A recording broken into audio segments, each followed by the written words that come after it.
પરિસ્થિતિ બદલવાની ક્ષમતા રાખો, બીકોઝ સમસ્યા તો ક્યારે પૂરી નહીં થાય મારા વાલા. એને ગાઈસ વિન્ટર ધીમે ધીમે ચાલુ થઈ ગયું છે અને ઠંડીમાં જે ચાલીની મજા આવશે બોસ એક નંબર. ટંકોરે કરીને વિડીયો કરતા શરૂઆત બધાને મારા જય સ્વામિનારાયણ. સવારમાં બ્રેકફાસ્ટ થેપલા એક નંબર.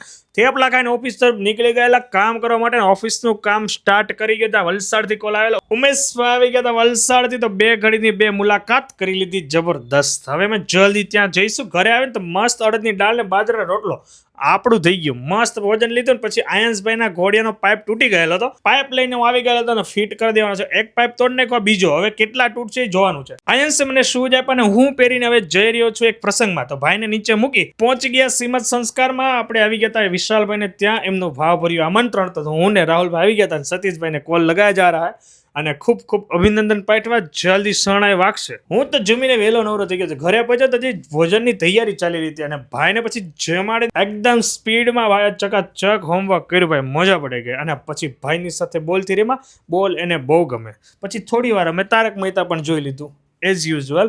અને પછી આવી ગયા અમે નીચે. તો નીચે અમારી ગ્રુપની મસ્તી ચાલુ હતી. એમાં અમારી એન્ટ્રી થઈ ગઈ ચેતનભાઈ. તો ચેતનભાઈની થોડીક મસ્તી જોઈ લીધી. પછી ભાઈને વહેલું શું હોય તો એને મોકલી દીધા અને અમે પણ આવી ગયા. અમારે વહેલું શું હતું. તો ભગવાનને પોતે ના સાથે વિડીયો બાય.